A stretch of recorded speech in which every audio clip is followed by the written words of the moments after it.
부산에서는 2주 가까이 코로나19 추가 확진자가 나오지 않고 있습니다. 하지만 수도권 등 다른 지역의 소규모 감염이 계속되는 만큼 여전히 안심할 수는 없습니다. 부산시도 코로나19와의 장기전을 시작했습니다. 부산교육청이 26일과 28일 오후 7시 고3과 학부모들을 대상으로 온라인 입시 설명회를 개최합니다. 서울 주요 대학과 부산 지역 대학의 입시 요강과 입시 변화에 대한 대응 전략 등을 인터넷을 이용해 설명할 예정입니다. 해운대 좌동과 송정동을 잇는 송정 옛길 복원 사업이 끝나고 25일 시민들에게 공개됐습니다. 주민 주도형으로 만들어진 이 옛길은 남녀노소 누구나 쉽게 이용할 수 있는 길로 꾸며졌습니다. 부산 시민들의 음주율과 흡연율이 1년 전보다 감소한 것으로 나타났습니다. 하지만 걷기 실천율과 건강생활 실천율은 낮아져 생활습관 개선이 필요한 것으로 나타났습니다.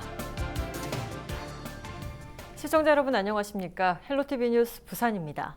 주말 사이 부산에서는 코로나19 추가 확진자가 없었습니다. 2주 가까이 확진자가 나오지 않고 있는 상황인데요. 그래도 서울과 경기도 등에서 지역 내 소규모 감염이 이어지는 만큼 여전히 마음을 놓을 수는 없습니다. 부산시는 코로나19와의 장기전을 시작했습니다. 안수민 기자입니다. 부산 코로나19 확진자는 지난 5월 12일 이후 없습니다. 지역 내 접촉에 의한 감염이 2주 가까이 발생하지 않고 있는 겁니다. 어제 의심 환자 검사 건수는 총 310건이며 검사 결과 모두 음성이었습니다. 하지만 서울과 경기도, 경북 등에서 클럽과 뷔페, 코인 노래방 등 다중이용 시설을 중심으로 소규모 지역 감염 사례가 이어지고 있는 상황. 부산시도 등교를 시작한 고등학생들과 지역 다중이용 시설 관리에 촉각을 곤두세우고 있습니다.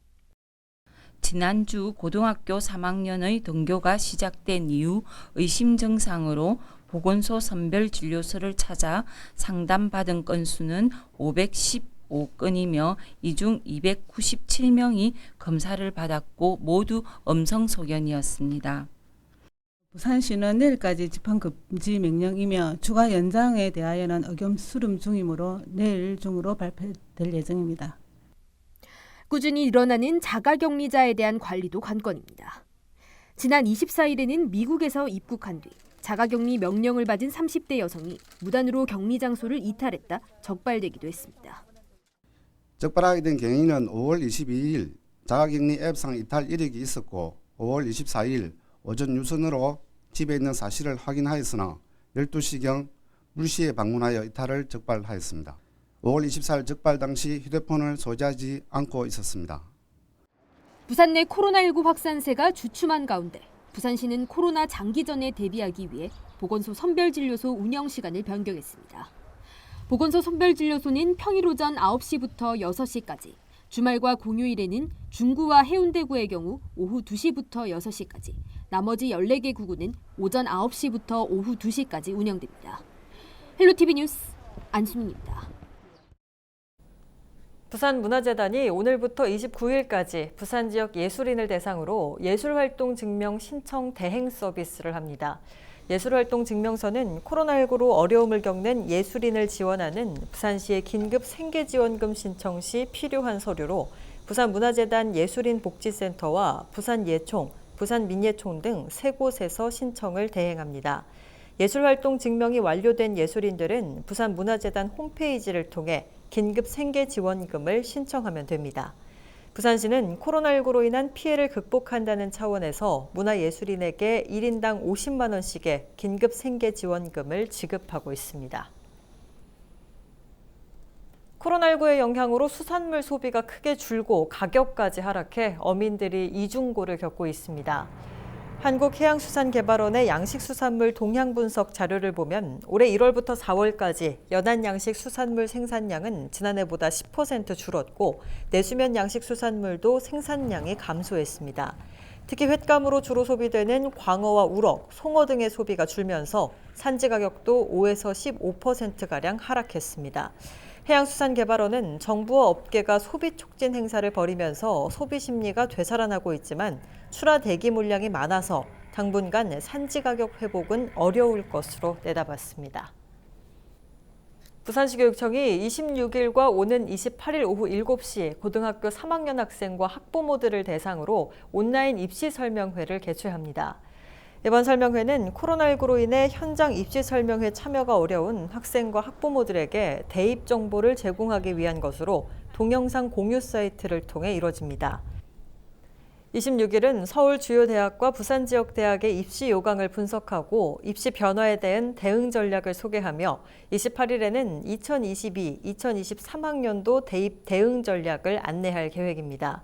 온라인 입시 설명회는 부산시 교육청 대입공감 똑똑똑 채널에서 실시간으로 방송하며 부산 진로진학지원센터 홈페이지를 통해 다시 볼 수 있습니다. 부산방송에서는 지난해 7월 해운대 좌동 신시가지에서 송정동을 잇는 송정옛길 복원 추진 현장을 단독 보도해드렸습니다. 급격한 경사지와 곳곳에서 나뉜 갈래길로 걷기 힘든 잊혀졌던 송정옛길이 드디어 25일 복원 사업을 마무리하고 시민들에게 공개됐습니다. 김현정 기자가 보도합니다. 6.25 전쟁 당시 군수창고 설치로 이용이 제한됐던 송정옛길. 부산 환경공단 메타세카이아 숲길에서 시작해 송정까지 연결되는 2km의 산길입니다.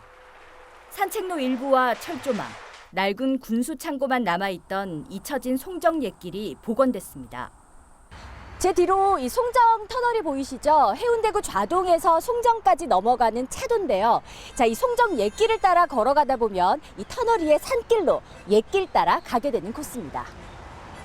송정 옛길은 부산시 도심보행길 공모사업에 선정돼 지원받은 국비와 시비에 구비를 더해 모두 10억 원의 예산이 투입됐습니다. 갈림길마다 표지판을 설치하고 바닥을 정비했습니다.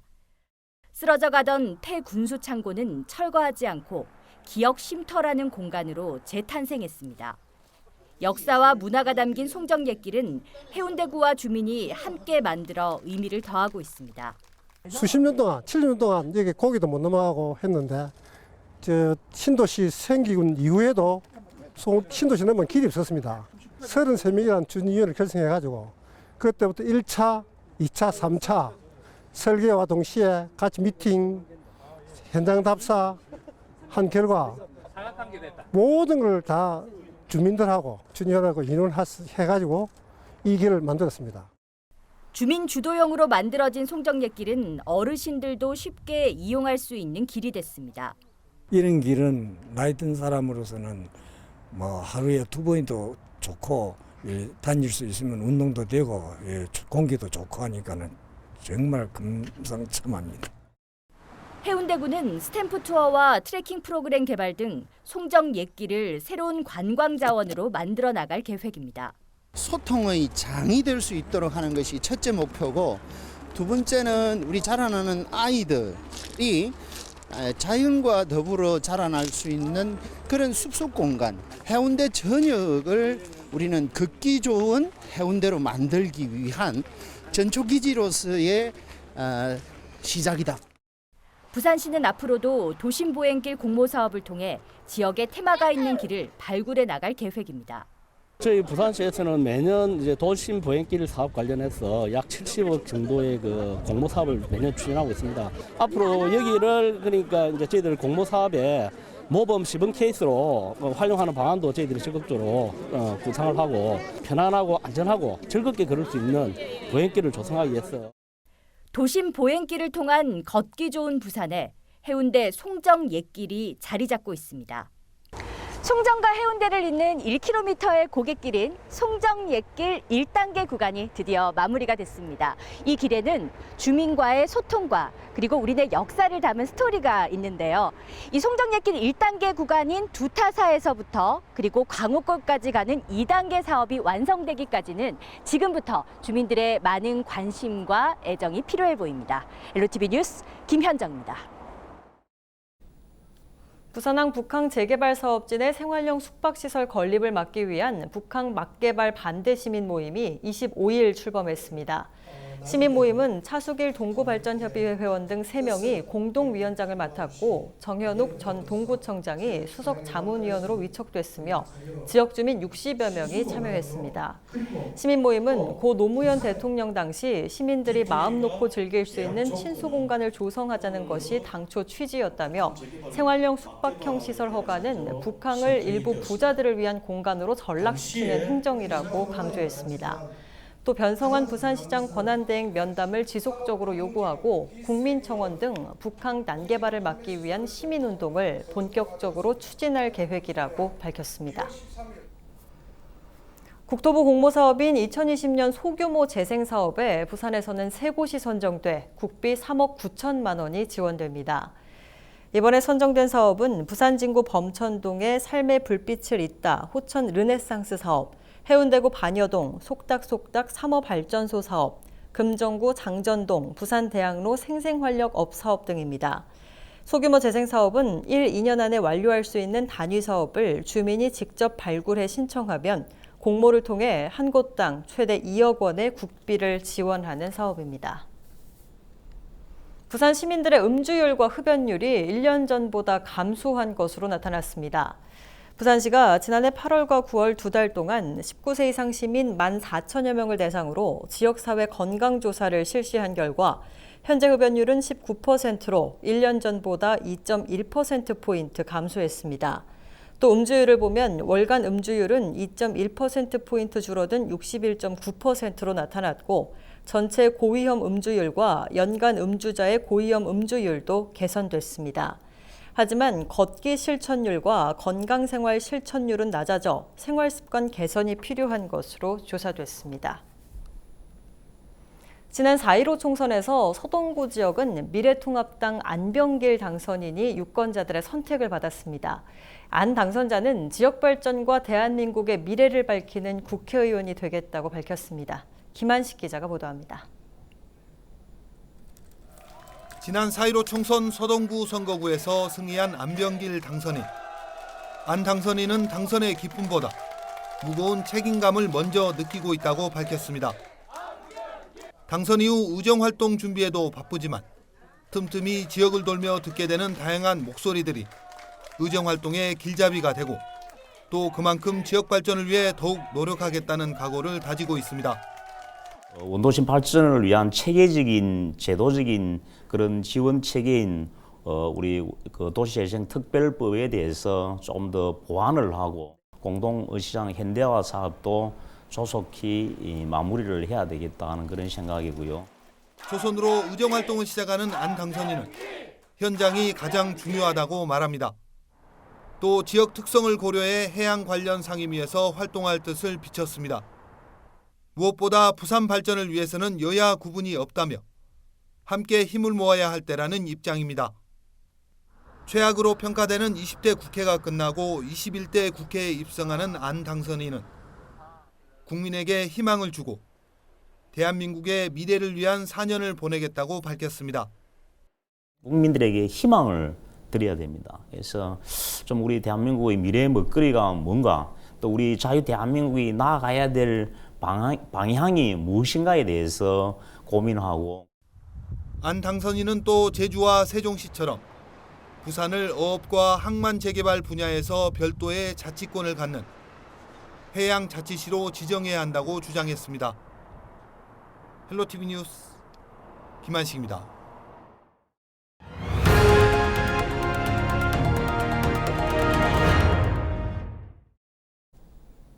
여름하면 해양 스포츠가 떠오르는데요. 올여름 광안리 해변에서는 패들보드를 즐길 수 있고 또 수영강에서는 카약을 무료로 체험할 수 있게 될 전망입니다.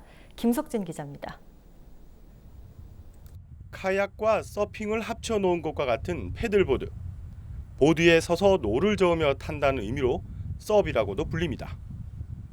앉아서 탈 수도 있고 큰 힘도 들이지 않아 남녀노소 누구나 쉽고 안전하게 탈 수 있다는 게 장점입니다.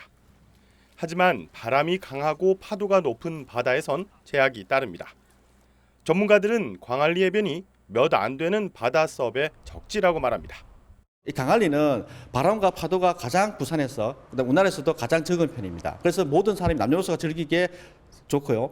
그리고 다 아시다시피 강한리는 천혜의 자연 환경을 갖추고 있습니다. 앞에 보시면 강한대교, 뒤에는 항정산, 이 천혜의 자연 환경을 갖고 있기 때문에 패들보드는 올해 레저기구로 정식 등록되며 저변 확대를 기대하고 있습니다. 수영구는 광안리 해수욕장을 부산을 대표하는 광안대교와 함께 패들보드까지 합쳐 해양 랩보츠의 성지로 만든다는 계획입니다. 이를 위해 정부의 지역특화 스포츠 관광 산업 육성 사업에 지원해 3년간 30억 원의 예산을 확보했습니다. 올해 야경 투어 대회를 시작으로 내년부터는 클럽 대항전까지 확대해 나갈 계획입니다. 구청에서는 4월 그 해양 스포츠기를 신설하고 그 강한리를 SUP의 메카로 만들기 위해서 야간 직장 동호회 클럽 활성화를 지원하고 그리고 전국대회를 유치하려고. 이르면 올 9월 서브를 타는 선수들을 광안리에서도 볼 수 있을 전망입니다. 올해 코리아 서브 챔피언십 2차 대회가 예정돼 있기 때문입니다. 수영구는 7월부터 광안리와 수영강에서 서브과 카약 그리고 드래곤보트 무료 체험장도 운영합니다. 또 올해 리모델링한 관광 안내소와 해변에 패들 모형의 샤워기 설치, 펭수를 활용한 홍보도 계획하고 있습니다. 이를 통해 광안리 해수욕장이 서핑의 성지가 된 송정 해수욕장처럼 사계절 해양 랩보츠를 즐길 수 있는 패들보드의 성지가 될 수 있길 기대하고 있습니다. 부산 뉴스 김석진입니다. 부산항만공사와 부산항운노조가 25일 부산항 인권보호 공동참여 협약을 체결했습니다. 항만공사와 노조는 인권이 존중되고 사람이 먼저인 부산항을 만들기 위해 인권 침해 예방과 안전한 노동 환경 조성, 고용 안정 등에 공동으로 노력하기로 했습니다. 항만공사는 이에 앞서 지난해 12월 부산항 컨테이너 터미널 운영사들과 부산항 인권보호 공동참여 협약을 체결하기도 했습니다. 동아대학교가 미래융합 인재를 양성하기 위해 학제를 대대적으로 개편합니다. 동아대는 AI 학과를 신설해 기존의 컴퓨터공학과와 함께 컴퓨터, AI 공학부로 독립시킴으로써 소프트웨어 중심 대학이 되기 위한 필수 요건인 AI 분야를 대폭 강화할 방침입니다. 또 AI 분야의 정원을 지속적으로 늘리기 위해 가칭 ICT 단과대학으로 확대 개편할 방침입니다. 이 밖에도 경영대학에 외국인 유학생을 대상으로 한 융합경영학과를 신설해 모든 교과 과정을 영어로 진행하도록 하고 자연과학대학 일부 학과는 수요자 중심에 맞춰 교과 과정과 명칭을 개편함으로써 경쟁력을 강화한다는 방침입니다.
(5월 26일) 기상정보입니다. 부산은 오전부터 맑은 하늘 보실 수 있겠습니다. 아침 최저기온 17도, 낮 최고기온 23도의 분포를 보이겠고요. 비 소식이 없고 날씨가 좋아 밀린 빨래하기 좋겠습니다.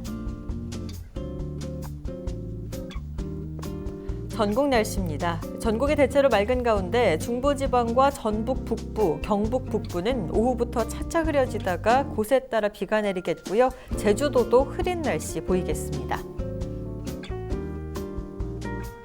바다 날씨입니다. 동해남부, 남해동부 두 해상 모두 맑은 날씨를 보이며 물결은 최대 1m까지 일겠습니다. 항해나 조업하는 선박은 참고해 운항하시기 바랍니다.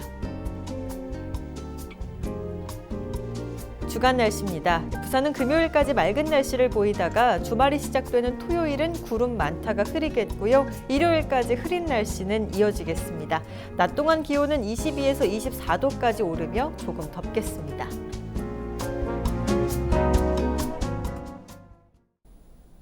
이상으로 뉴스 마칩니다. 저희는 언제나 지역 주민 여러분 곁에 있겠습니다. 고맙습니다.